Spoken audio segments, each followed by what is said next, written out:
Hello student, तो कैसे हो आप सभी। मैं आशा करता हूं कि क्लास 11th के हमारे प्रत्येक स्टूडेंट बहुत ही अच्छे होंगे और खासकर ये वीडियो उन सभी के लिए बहुत ही ज़्यादा इंपॉर्टेंट है जो क्लास 11th के फाइनल एग्जाम में एक अच्छा नंबर स्कोर करना चाहते हैं। आज के इस वीडियो में हम पढ़ने वाले हैं क्लास 11th फिजिक्स का 7th चैप्टर जो है हमारा कणों के निकाय तथा आघूर्णीय गति। और इस चैप्टर के सभी हम VBI टॉपिक को देखने वाले हैं। VBI टॉपिक को हम देखने वाले हैं जो बोर्ड एग्जाम जो आपका 26 में फाइनल एग्जाम होने वाला है उसमें पूछे जाएंगे। तो याद रखेंगे सभी, मैं पहले ही कह दे रहा हूं कि संपूर्ण जो ये अध्याय है इसके सभी महत्वपूर्ण प्रश्नों को हम देखेंगे। चलिए बिना हम इधर उधर की बात किए सीधा स्टार्ट करते हैं, एक एक क्वेश्चन को समझते हुए सीखते हुए आगे बढ़ेंगे। ठीक है ना। चलिए कॉपी पेन लेकर बैठ जाइएगा तो अच्छा रहेगा आपके लिए भी, और बाकी सब आपके ऊपर है, आप देख लीजिएगा। कॉपी पेन लेकर, मेरा सजेशन यही रहेगा कि कॉपी पेन लेकर बैठिएगा। ये सभी एनसीईआरटी बेस्ड क्वेश्चन है। तो यहाँ पे हमारा पहला इस चैप्टर का इंपॉर्टेंट क्वेश्चन आता है कि द्रव्यमान केंद्रक क्या होता है, इसका परिभाषा एवं सूत्र लिखिए। तो सबसे पहला हमारा आता है द्रव्यमान केंद्रक। द्रव्यमान केंद्रक का मतलब क्या होता है कि कोई भी पिंड है या कोई भी वस्तु है तो उसका जो टोटल द्रव्यमान जहां पर केंद्रित होता है ना, जहां पर स्थित होता है, उसी को हम द्रव्यमान केंद्रक कहते हैं। मतलब सिंपल सी बात करें तो द्रव्यमान केंद्रक वह बिंदु होता है, मतलब एक ये वस्तु है और इसका जो द्रव्यमान है ये इसके केंद्र पर है। तो हम कह रहे हैं कि द्रव्यमान केंद्रक वह बिंदु होता है जहां किसी वस्तु या कण के तंत्रों का पूरा द्रव्यमान केंद्रित होता है। मतलब ये एक हमारे पास एक वस्तु है, इसका जो टोटल द्रव्यमान है ये इसके केंद्र में है जी। ये इसके केंद्र में क्या है? केंद्र में केंद्रित है। ये इसके केंद्र में क्या है? ये इसके केंद्र में क्या है? केंद्र में केंद्रित है। तो यही बात कहा जाता है कि जो द्रव्यमान केंद्रक वह बिंदु होता है जो किसी वस्तु या किसी कण के पूरा, जो कण के तंत्र है ना, उसका पूरा जो द्रव्यमान होता है वो केंद्रित होता है। ठीक है ना। तो वही है जी, मतलब बात आप समझ रहे हैं। जैसे थोड़ा मैं चाहूंगा एग्जाम्पल से समझाऊं तब आपको ज्यादा समझ में आएगा। जैसे हम ये कह सकते हैं एक परमाणु है, तो परमाणु का जो टोटल द्रव्यमान होता है वो उसके नाभिक में स्थित होता है, मतलब उसके केंद्र में स्थित होता है। वैसे जैसे कि मान लेते हैं मनुष्य हम हैं, ठीक है, हम जो है ना व्यक्ति, आप भी हैं, तो क्या है कि हम सबका जो द्रव्यमान है, जो मास है, वो हमारे नाभि में स्थित होता है। नाभि आप समझ रहे हैं ना, तो नाभि पर ही हमारा टोटल द्रव्यमान होता है। ठीक है। तो वही बात यहां पे कहा जा रहा है कि द्रव्यमान केंद्रक वह बिंदु होता है जहां किसी वस्तु या कण के तंत्रों का पूरा जो द्रव्यमान केंद्रित माना जाता है। पूरा इस वस्तु का द्रव्यमान है ये इसके केंद्र में ही स्थित है। तो इसी केंद्र को हम द्रव्यमान केंद्र कहते हैं। द्रव्यमान केंद्र मतलब वस्तु का जो टोटल द्रव्यमान है वो उसके केंद्र में स्थित होता है, तो उस केंद्र को द्रव्यमान केंद्र कहते हैं। सिंपल सा है जी।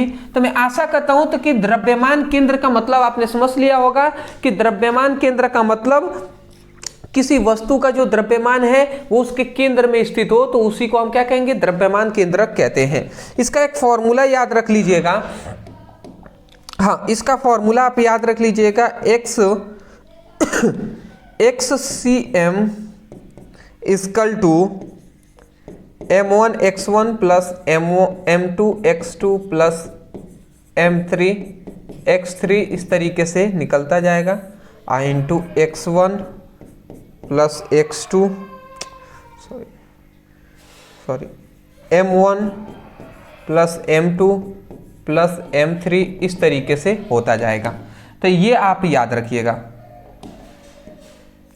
अब बहुत सारे स्टूडेंट ऐसे होंगे जो सोच रहे होंगे सर ये सब क्या लिख दिए, हमें तो कुछ समझ में नहीं आ रहा है। तो यहाँ पे याद रखेंगे ये M क्या है? तो M है द्रव्यमान। M क्या है? M है कणों का द्रव्यमान। कणों का द्रव्यमान। ठीक है। M क्या है? कणों का द्रव्यमान है।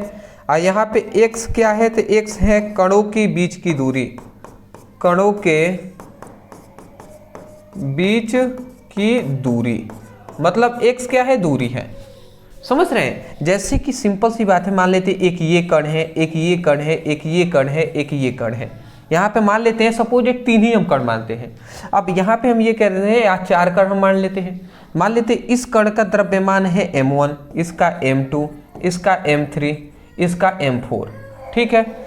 इन दोनों कणों के बीच की जो दूरी है वो xa है, इन दोनों कणों के बीच की दूरी x2 है और इन दोनों कणों के बीच की दूरी x3 है। तो इसी प्रकार यहाँ पे लिया गया है, ये क्या है, ये टोटल द्रव्यमान केंद्रक है। तो यहाँ पे क्या है, द्रव्यमान, पहले कण का द्रव्यमान है और उनके बीच की दूरी है, फिर दूसरे कण का द्रव्यमान उनके बीच की दूरी, फिर तीसरे कण का द्रव्यमान उनके बीच की दूरी। इन सभी को जोड़ेंगे अब बटे नीचे में हम जो कणों का द्रव्यमान है उनसे भाग दे देंगे तो हमारा कुल द्रव्यमान केंद्रक निकल जाता है। तो ये एक फॉर्मूला है, फॉर्मूले को हमें याद ही करना पड़ता है। तो मैं आशा करता हूँ आप इसको याद कर लीजिएगा, ठीक है। कोई नहीं है जी, परिभाषा लिखने के बाद ये फॉर्मूला लिख देंगे, आपका काम कंप्लीट होता है। ज़्यादा इसमें कुछ है नहीं, फॉर्मूला आपको ये याद रखना है। स्क्रीनशॉट ले लीजिए।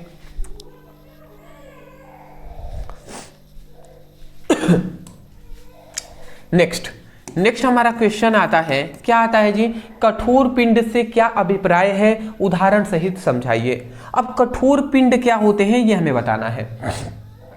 कठोर पिंड का मतलब क्या है कि वह पिंड जिस पर बल लगाने पर, कठोर, सिंपल सी बात है, कठोर पिंड कौन सा होगा जी, जैसे कि लोहा होगा, जैसे लकड़ी होगा, ठीक है। इस पर हम बल लगाएंगे, अगर मान लेते एक लोहे का टुकड़ा है, उस पर अपने हाथ से हम पूरी तरीके से दबाते भी हैं तो क्या वो पिचक जाएगा? नहीं पिचकेगा।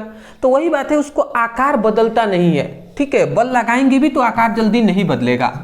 तो वही बात कहा गया है, कठोर पिंड का मतलब कि वह पिंड मतलब वस्तु होता है, तो वह पिंड जिस पर बल लगाने पर किसी भी आकार या आकृति नहीं बदलती है।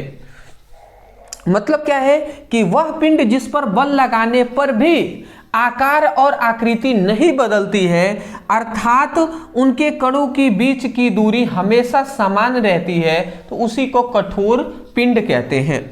मतलब सिंपल सी बात है, ये एक हमारे पास पिंड है, इनके सपोज डेट ऐसा ही हम बना देते हैं, ये हमारे पास एक पिंड है, ठीक है। इनके कण जो है वो इतने इतने दूरी पर है, ठीक है ना। इनके कण जो है इतने इतने इस तरीके से, सपोज डेट हम मान लेते हैं इतने इतने दूरी पर हैं, इस तरीके से इनके कण इतने इतने दूरी पर हैं। तो यहाँ पे ये कहा जा रहा है कि जब हम इस पिंड पर हम क्या लगाते हैं, फोर्स लगाते हैं, बल लगाते हैं। तो जब किसी पिंड पर हम क्या लगाते हैं, बल लगाते हैं, तो इसके आकार में और दूसरा इसकी आकृति में, इसके आकार में और इसकी आकृति में क्या होता है, कोई भी परिवर्तन नहीं होता है। परिवर्तन कब नहीं होगा, जब इनके कण जहां पर है वहीं पर रहेंगे, तभी तो परिवर्तन नहीं हो रहा है ना। तो मतलब कणों के बीच की दूरी घट बढ़ नहीं रही है। तो वही कहा जा रहा है कि जब किसी पिंड पर बल लगाया जाता है तो इनके आकार और आकृति में कोई परिवर्तन नहीं होता, तो उसी को हम कठोर पिंड कहते हैं। या इसी को थोड़ा और बढ़ाकर आप लिख सकते हैं कि जब किसी पिंड पर बल लगाया जाता है तो इसके आकार और आकृति में कोई परिवर्तन नहीं होता है, अर्थात उनके कणों के बीच की दूरी, अब क्या होते हैं, इनके कणों के बीच की दूरी हमेशा समान रहती है, इक्वल रहता है। तो उस पिंड को ही हम कठोर पिंड कहते हैं। बताइए, कठोर पिंड समझ में आ गया ना। जैसे कि लोहा है, लकड़ी है, इस तरीके से आप बहुत सारे एग्जाम्पल दे सकते हैं, ठीक है। जैसे एग्जाम्पल यहाँ पे हमें कहा गया है उदाहरण सहित समझाइए, तो उदाहरण हम यहाँ पे दे रहे हैं। उदाहरण जैसे कि हम क्या उदाहरण दे सकते हैं, जैसे लोहे का छड़ हम दे सकते हैं।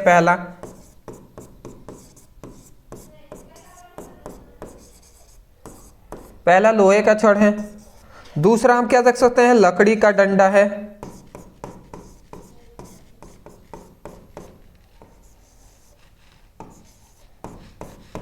तीसरा हम क्या दे सकते हैं, जैसे स्टील का भी हम रड कह सकते हैं। स्टील का जो हमारे पास डंडा होता है वो भी हम कह सकते हैं।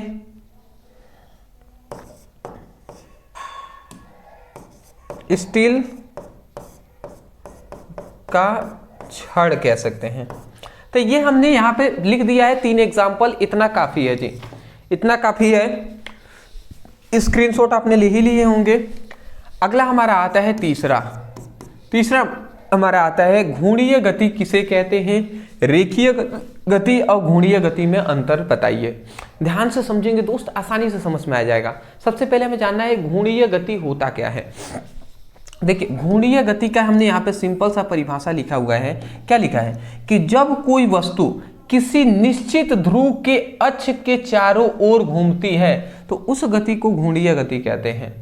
मतलब यहाँ पे कह रहा है कि जब कोई वस्तु किसी निश्चित ध्रुव के अक्ष, यहाँ पे अक्ष होना चाहिए, ध्रुव के अक्ष के चारों ओर घूमती है तो उस गति को हम घूर्णीय गति कहते हैं। जैसे इसका हम बहुत सारे एग्जाम्पल दे सकते हैं। ठीक है, जैसे एक चीज हम कह दे, क्या हम एग्जांपल दे सकते हैं, जैसे कि फैन है। आप देखे होंगे कि फैन इस तरीके से होता है, ये इसका पंखी लगा होता है, ये इसका पंखी लगा होता है। तो यहाँ पे इतनी बात आप जानते हैं, ये फैन है। तो ये फैन जो है ये एक अक्ष है, ये इस अक्ष पर ये फैन इस तरीके से घूम रहा है इस तरीके से।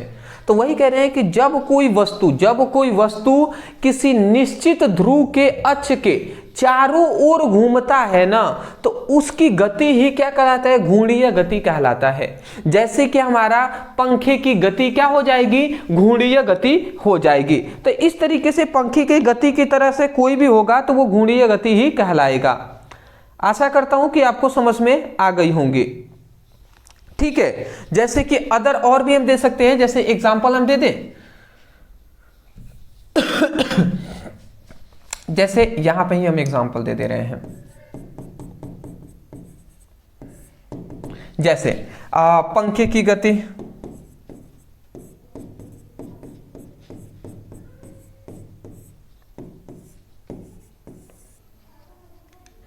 पृथ्वी का, दूसरा एक और भी हम दे सकते हैं, पृथ्वी का अपने धुरी पर गति, पृथ्वी का अपने धुरी पर गति भी क्या कहलाता है, घूर्णीय गति कहलाएगा। पृथ्वी जो है वो अपने धुरी पर भी क्या करता है, गति करता है। वो पृथ्वी 2 गति करता है, वो हम आगे अभी बताएंगे। ठीक है ना। एक तो पृथ्वी जैसे एक बॉल है, एक बॉल हम जैसे फुटबॉल लेते हैं, फुटबॉल को इस तरीके से करके एक हाथ पे नचाते हैं ना, तो क्या होता है, बॉल इस तरीके से घूमता रहता है इस पर। तो पृथ्वी ऐसे ही घूमती भी रहती है और फिर इस तरीके से भी वो गति करता है। ये 2 प्रकार की पृथ्वी गति करता है। तो अदरवाइज पृथ्वी 2 प्रकार की गति करती है, ये तो बात पता चल गया। ये बात आप समझिएगा कि पंखे की गति क्या कहलाता है, घूर्णीय गति कहलाएगा। क्यों? क्योंकि वह निश्चित ध्रुव के अक्ष, मतलब जब कोई भी वस्तु एक निश्चित ध्रुव के अक्ष के चारों ओर घूमेगा ना, एक निश्चित अक्ष के चारों ओर घूमेगा, तो उस गति को घूर्णीय गति कहते हैं। अब हमसे यहाँ पे ये कहा गया कि रेखीय गति और घूर्णीय गति में अंतर बताइए। सबसे पहले रेखीय गति समझ लेते हैं, फिर घूर्णीय गति समझेंगे। तो रेखीय गति क्या होता है? तो रेखीय गति बहुत ही सिंपल है कि वस्तु सीधी रेखा में चलता है। जब कोई वस्तु सीधी रेखा में गति करेगा तो वो रेखीय गति होगा। और घूर्णीय गति का मतलब किसी अक्ष के चारों ओर घूमेगा ना, एक अक्ष है इसके चारों ओर घूम रहा है, तो वो क्या कहलाएगा, हमारा घूर्णीय गति कहलाएगा। तो इसमें क्या लिख दिया है, वस्तु किसी स्थिर ध्रुव के चारों ओर घूमता है। ठीक है। दूसरा यहाँ पे क्या कह रहा है रेखीय गति में, कि वस्तु का केवल स्थान बदलते रहते हैं, कोण नहीं बदलता। मतलब रेखीय गति में स्थान बदलेगा पर कोण नहीं बदलता है। बिल्कुल सही बात है। कभी वस्तु यहाँ पे है, कुछ देर बाद यहाँ पे आ जाएगा, तो स्थान तो बदलेगा पर कोण नहीं बदलता है। और घूर्णीय गति में क्या होता है, वस्तु का कोण बदलता है और स्थान स्थिर रहता है। इसमें कोण हमेशा बदलता रहेगा पर स्थान क्या रहेगा, स्थिर रहेगा, एक ही जगह पर रहेगा ना, ये गति कर रहा है। तो ये बातें हैं जी, समझ में आ गया होगा।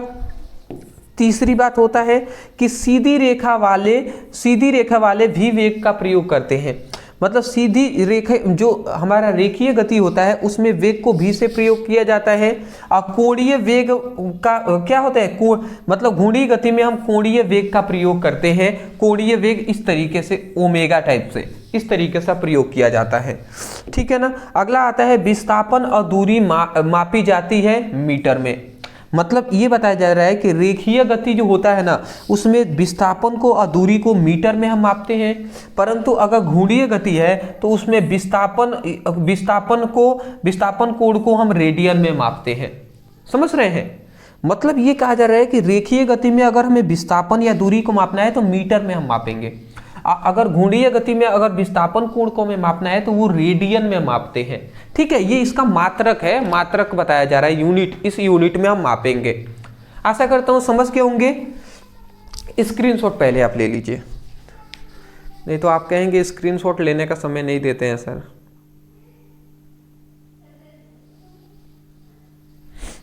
चलिए नेक्स्ट हम आगे बढ़ जाते हैं।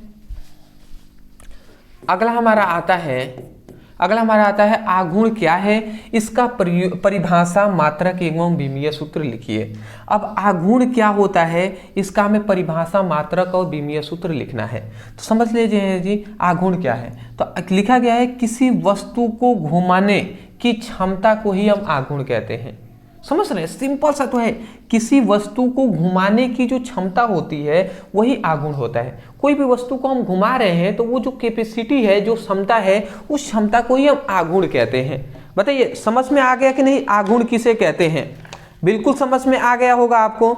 और यहाँ पे आघूर्ण का यहाँ पे कहा गया है कि जब बल और बल भुजाओं के बराबर होता है, मतलब जो आघूर्ण होता है वो बल और बल भुजाओं के बराबर होता है। ये कहाँ से आया? तो ये फॉर्मूला से आया है। टाउ को, आघूर्ण को हम टाउ से प्रदर्शित करते हैं, और टाउ इक्वल टू बल गुणे क्या होता है, भुजा होता है, बल भुजा, जिसे हम आर से प्रदर्शित कर दिए हैं।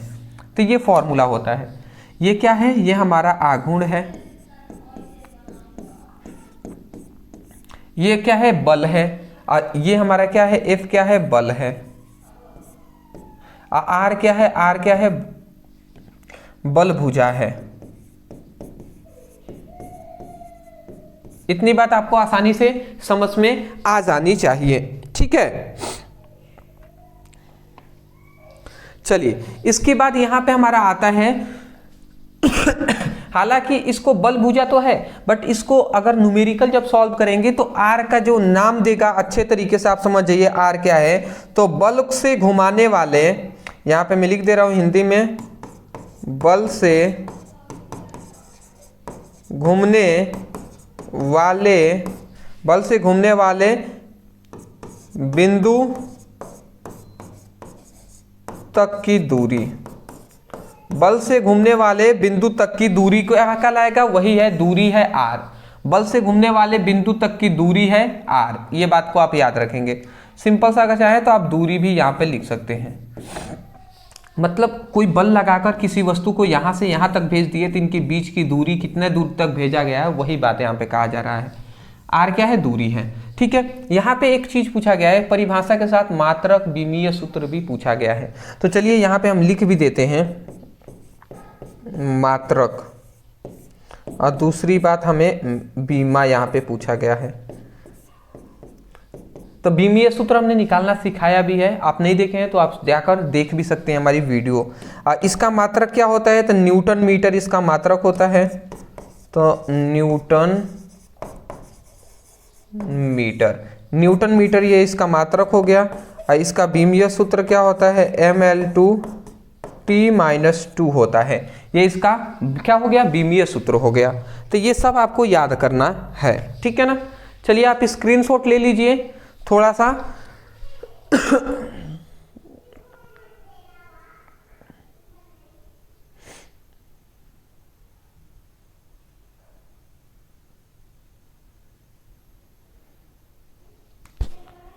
हाँ जी, आप स्क्रीनशॉट ले लीजिए, कोई दिक्कत नहीं होनी चाहिए।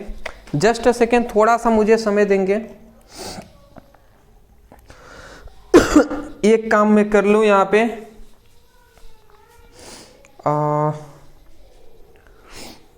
हाँ जी, 1 मिनट का बस समय दीजिएगा, ज़्यादा मैं नहीं मांगूंगा। आप सभी से समय। जानते हैं क्या है क्लास 12th का जो क्या है पढ़ाना है हमें, तो क्लास 12th का वीडियो हमने अपलोड नहीं किया है, मुझे अभी याद आया, तो मैंने सोचा कि वीडियो अपलोड कम से कम कर देते हैं, तब तक वीडियो भी अपलोड हो जाएंगे और हम सबका काम भी हो जाएगा, ठीक है ना।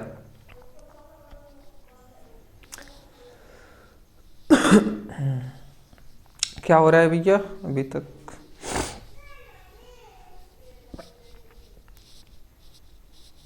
लगता है नेट का थोड़ा इशू है, कोई नहीं जी।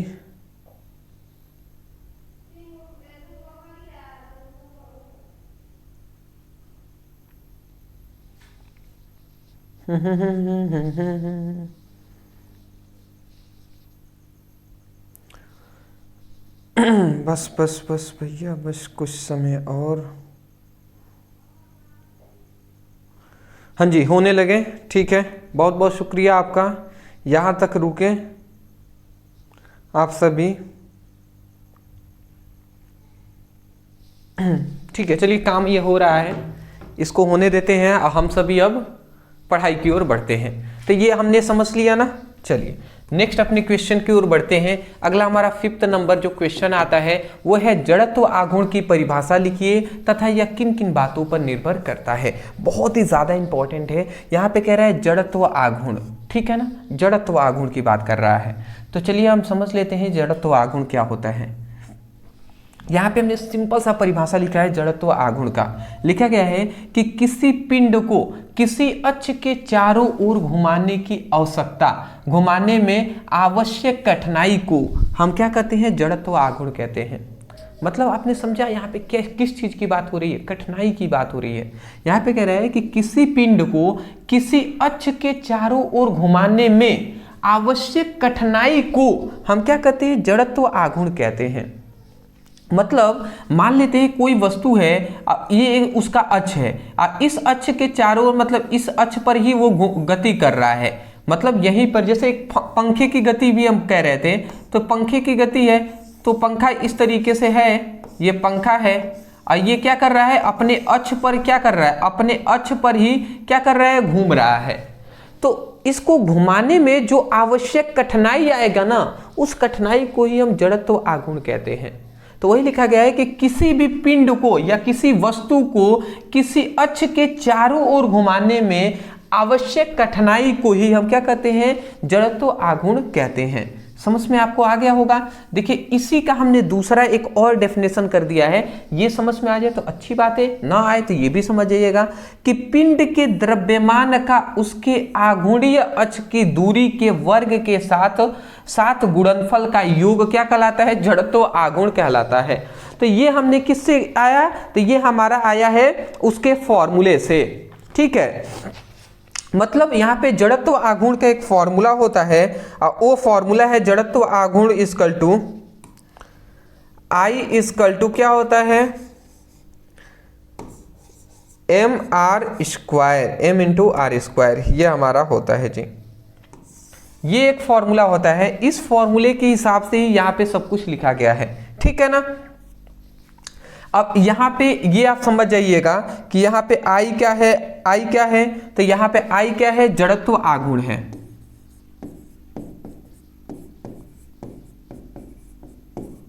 यहाँ पे आई क्या है, तो ये जड़त्व आघूर्ण है। यहाँ पे एम क्या है, एम है द्रव्यमान, एम क्या है, द्रव्यमान है। और यहाँ पे आर क्या है, तो आर है हमारा अक्ष की दूरी, अक्ष से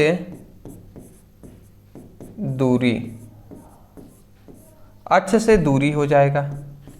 तो ये बातें आपको समझ में आ गया। E इक्वल टू क्या हो जाएगा, एम आर स्क्वायर हो जाएगा। तो यहाँ पे हमसे क्या बात बताया गया कि किसी द्रव्यमान का, मतलब कोई भी पिंड है, कोई भी वस्तु है, जैसे फैन ही था, पंखा, वही एक वस्तु मान लेते हैं। तो किसी पिंड का जो द्रव्यमान है, किसी पिंड का जो द्रव्यमान है उसके आघूर्ण अक्ष के बीच की दूरी, आघूर्ण अक्ष के बीच मतलब अक्ष की दूरी, तो अक्ष की दूरी है, दूरी के फिर से वर्ग किया गया है ना, तो दूरी के वर्ग के साथ गुणनफल, यहाँ पे गुणा हो रहा है तो गुणनफल के योग को हम क्या कहते हैं, जड़त्व आघूर्ण कहते हैं। तो यहां से ये दूसरा परिभाषा इस फॉर्मूले से बताया गया है कि किसी पिंड का द्रव्यमान तथा घूर्णीय अक्ष के बीच की दूरी के वर्ग के गुणनफल के योग को हम क्या कहते हैं, जड़त्व आघूर्ण कहते हैं। तो आशा करता हूं आप समझ गए होंगे।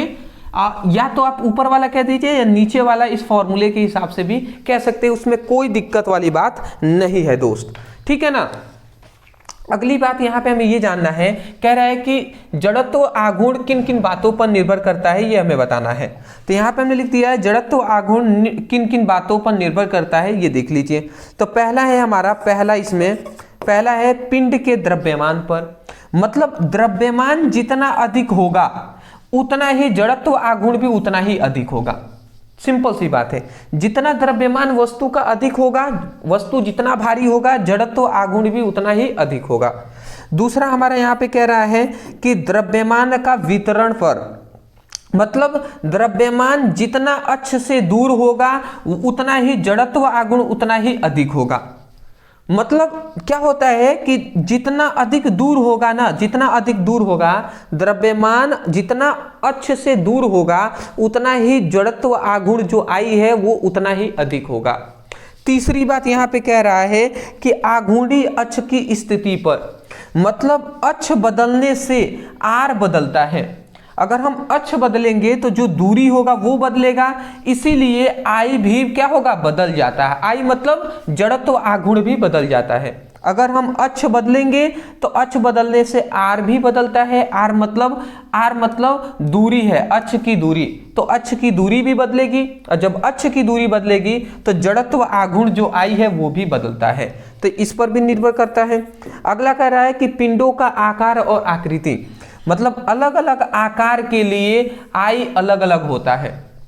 मतलब पिंड का आकार और आकृति अगर बदल रहा है तो इसका मतलब उसका जड़त्व आघूर्ण भी बदलेगा, ये कहा जा रहा है। स्क्रीनशॉट ले लीजिए, हाँ जी स्क्रीनशॉट अच्छे तरीके से ले लीजिए, फिर हम आगे भी बढ़ेंगे।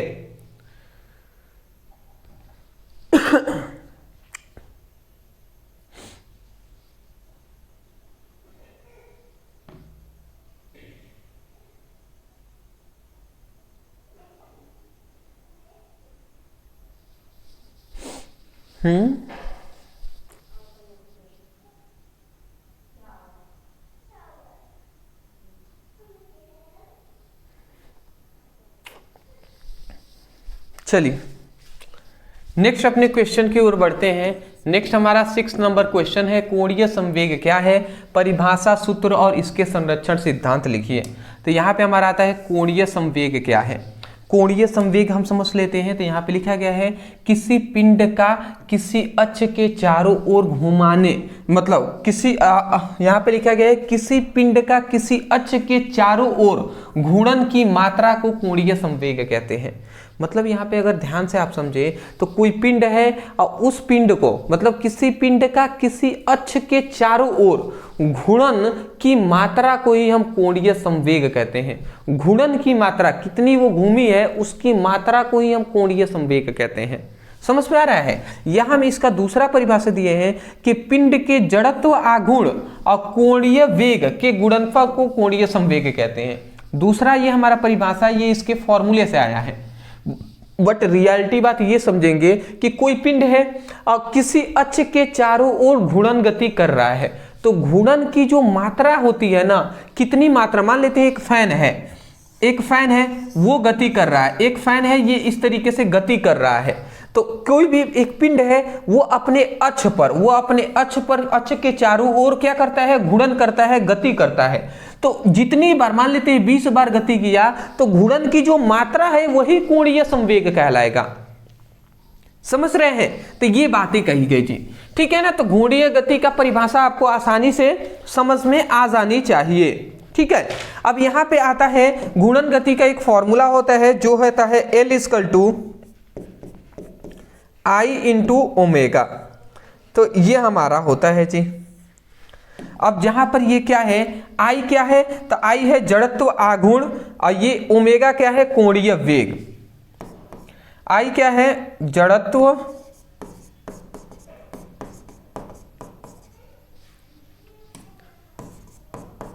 आघूर्ण, आई क्या है, जड़त्व आघूर्ण है, और ओमेगा क्या है, ओमेगा यहां पे क्या है, कोणीय वेग।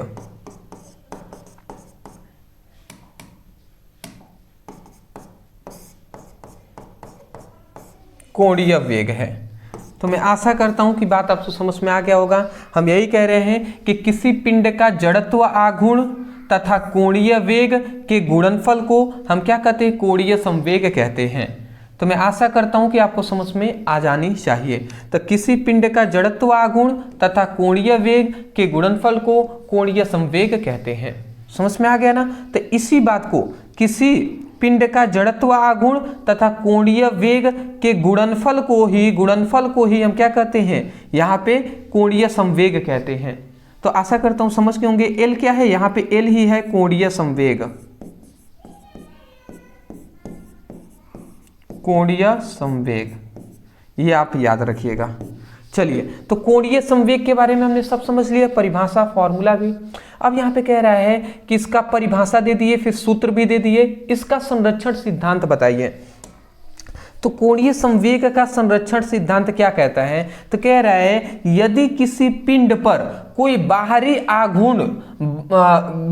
घूर्णीय बल आघूर्ण न लगे तो पिंड का संवेग समय के साथ स्थिर रहता है। सिंपल सी अगर बात यहाँ पे कहा जाए तो किसी पिंड पर बाहर से घूर्णीय बल आघूर्ण न लगाया जाए। घूर्णीय बल आघूर्ण का मतलब कोई वस्तु है, कोई मान लेते हैं ये एक वस्तु है, जैसे एक फैन है, ये एक फैन है हमारे पास, ये गति कर रहा है, ये गति कर रहा है। अब हम बाहर से कोई फोर्स ना लगाएं, ऐसे ही गति मान लेते हैं 30 की स्पीड में ये गति कर रहा है, 30 मीटर प्रति सेकेंड की स्पीड से, 30 मीटर प्रति सेकेंड की स्पीड से ये गति कर रहा है। ऐसे हमने मान लिया कि ये 30 मीटर प्रति सेकेंड की स्पीड से ऐसे, मतलब कितना भी हम कह सकते हैं, छोड़िए उतना कितना, मतलब ये जो गति कर रहा है, मान लेते हैं 1 मिनट में 50 बार ये क्या कर रहा है, 1 मिनट में 50 का 150 बार, मान लेते हैं 1 मिनट में 150 बार ये घूम रहा है। अब बाहर से अगर हम कोई भी बल ना लगाए ना, तो ये हमेशा इतने में इतना बार ही, 1 मिनट में 150 बार ही घूमेगा, अगर हम बाहर से कोई फोर्स ना लगाए तो, कोई बल ना लगाए थे। तो यही कह रहा है कि जब किसी पिंड पर कोई बाहरी घूर्णीय बल आघूर्ण न लगाया जाए, मतलब बाहर से कोई फोर्स ना लगाया जाए, तो पिंड का कोणीय संवेग जो होगा समय के साथ स्थिर बना होगा, मतलब जितनी बार ये घूम रहा है उतना ही घूमता रहेगा। अगर इसको, इसी बात को संवेग संरक्षण के सिद्धांत को अगर हम सिंपल में करके समझाएं तो यानी सरल शब्दों में यहां पे हमने लिखा है, यानी बिना बाहरी बल आघूर्ण के कोई पिंड जितनी तेजी से घूम रहा है वह उतनी गति को बनाए रखेगा। मतलब यदि बाहरी बल आघूर्ण ना लगाया जाए, बाहर से कोई फोर्स ना लगाया जाए, तो जो पिंड है, जो पंखा है, जितनी तेजी से घूम रहा है वो उतनी ही गति बनाए रखेगा, उतने ही तेजी से घूमता रहेगा। तो बताइए समझ में आ गया है? तो स्क्रीनशॉट ले लीजिए, आगे हम बढ़ेंगे। समझ में आ गया होगा। चलिए नेक्स्ट हमारा क्वेश्चन आता है कि रोलिंग गति क्या होती है, इसका आवश्यक शर्तें लिखिए। पहले स्क्रीनशॉट ले लीजिए, फिर हम आगे बढ़ेंगे, ठीक है ना। इसको हम समझाएंगे अच्छे तरीके से। चलिए, तो रोलिंग गति क्या होता है, ये आपको समझने वाली गति है। रोलिंग गति या रोलिंग मोशन भी कह सकता है।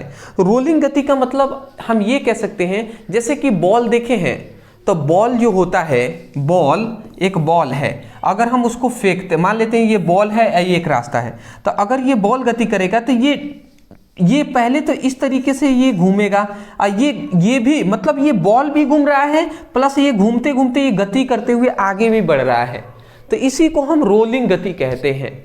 जैसे यहाँ पे लिखा गया है कि जब कोई पिंड, जैसे पहिया हो गया, जैसे आपने छोटी छोटी, जैसे बाइक का ही पहिया हमने देख लिए, ठीक है ना, बाइक का पहिया देखे है ना, या कार का ही पहिया ले लीजिए, मतलब उसका चक्का जो होता है वो ले लीजिए। तो वही कह रहा है कि जब किसी पिंड का मतलब जैसे कि पहिया हो गया, गेंद हो गया या सिलेंडर हो गया, ठीक है, घर में जो सिलेंडर है वो सिलेंडर हो गया।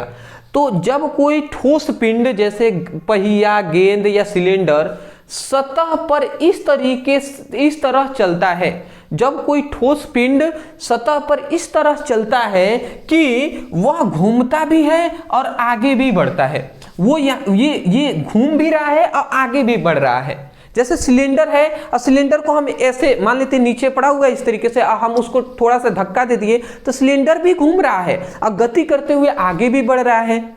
तो उसी गति को हम क्या कहेंगे, रोलिंग गति कहते हैं। तो वही लिखा गया है, जब कोई ठोस पिंड सतह पर इस तरह से गति करे कि वह घूमता भी हो, मतलब वह घूमता भी हो और क्या हो, आगे भी बढ़ता है, ठीक है ना। तो इस प्रकार की गति को हम रोलिंग गति या रोलिंग मोशन कहते हैं।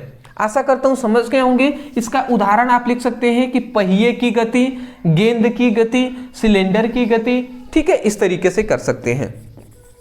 रोलिंग गति की आवश्यक शर्तें क्या क्या हैं? तो सबसे पहली बात इसकी आवश्यक शर्तें हैं कि फिसलन ना हो। अगर फिसलन होगा तो वो जो सिलेंडर है, अगर मान लेते हैं सिलेंडर है वहां पे फिसलन है, तो वो सिलेंडर वहीं पर घूमेगा पर वो आगे नहीं बढ़ पाएगा फिसलन के कारण। तो यही बात यहाँ पे कहा रहा है कि फिसलन ना हो, मतलब पिंड का सतह से संपर्क बिंदु क्षण भर के लिए भी स्थिर होना चाहिए। समझ रहे हैं, मतलब पिंड का जो सतह है उस सतह पर क्षण भर के लिए, बहुत कम समय के लिए ही स्थिर होना चाहिए, नैनो सेकंड के लिए भी, ठीक है। फिसलन ना होने का मतलब कि क्षण भर भी वहां पे वो रुकना चाहिए। वैसे तो हमें एहसास नहीं होगा रुका है, बट क्षण भर के लिए भी रुकना चाहिए, ठीक है, तभी जाकर रोलिंग मोशन होगा, नहीं तो फिसलन हो जाएगा तो नहीं हो पाएगा।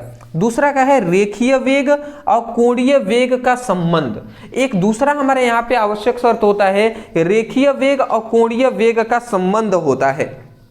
वो क्या होता है तो वो भी आप याद रखिएगा, ये इसका आवश्यक शर्तें हैं, रेखीय वेग और कोणीय वेग का संबंध का, जो है V R इंटू ओमेगा, ये आप याद रखेंगे। जहाँ V क्या है, V हमारा क्या है, रेखीय वेग है, R क्या है, दूरी है, ये क्या है, ओमेगा, ये है कोणीय वेग। तो ये एक संबंध याद रखिएगा। तीसरा, संपर्क बिंदु का वेग जो होगा वो शून्य होगा। जब संपर्क बिंदु का वेग क्या होगा, शून्य होगा, तो यहाँ पे रोलिंग के दौरान जमीन को छूने वाले बिंदु क्षणिक रूप से स्थिर रहता है, ठीक है। तो ये हमारा तीन, ज़्यादा इसमें हम डिटेल में डिस्कस करेंगे नहीं क्योंकि समय हमारे पास लिमिट है। और मुझे खासकर मैं कहूँ ना तो आज की क्लास के लिए मैं माफ़ी चाहूँगा। भले ही आपको समझ में आ गया हो तो अच्छी बात है, नहीं भी आया ना तो मैं माफ़ी चाहूँगा इसके लिए। क्यों? क्योंकि दोस्त मेरा दिमाग है ना, पूरी तरीके से मैं कहूँ तो मेरा दिमाग यहाँ पे कंसंट्रेट नहीं है, बल्कि मेरा ये जा रहा है क्योंकि रात हो चुका है पूरा। अब मुझे क्लास 12 की वीडियो मैंने प्रॉमिस किया हुआ है और उसको अपलोड करना है। अभी तक हमने कुछ किया भी नहीं है, केवल एडिट हुए हैं, अब जल्द से जल्द अपलोड करेंगे, इसलिए मेरा दिमाग बार बार वहीं पे चला जा रहा है। चलिए कोई नहीं जी, आपका भी हम क्लासेस अपलोड करना है तो इसको भी जल्द से जल्द अब एडिट करके अपलोड करेंगे। तो फिलहाल समझ में आ गए होंगे। केवल इस चैप्टर के 2 और क्वेश्चन है जिसको आपको तैयार करना है। इसके लिए मैं आपको होमवर्क दे रहा हूं। एक हमारा है समांतर अक्ष प्रमेय को प्रतिपादित कीजिए। बहुत लॉन्ग टाइप क्वेश्चन है, इसको तैयार करना है। और लंबवत अक्ष प्रमेय को सिद्ध कीजिए। ये दोनों डेरिवेशन टाइप के हैं, इन सभी को भी आपको जरूर तैयार कर लीजिएगा। कहीं से भी तैयार करें, कोई दिक्कत वाली बात नहीं है। अदरवाइज इसके बाद अगर आपको फिजिक्स पर नेक्स्ट वीडियो चाहिए, नेक्स्ट चैप्टर का, या केमिस्ट्री के अगले चैप्टर का वीडियो, चैप्टर 7th का चाहिए, तो आप हमें कमेंट में बता दीजिएगा कि फिजिक्स पर वीडियो चाहिए या केमिस्ट्री के आगे की चैप्टर की वीडियो चाहिए, ठीक है ना। चलिए वीडियो पसंद आया तो लाइक कर दीजिएगा। Thank you so much for watching this video. Thank you.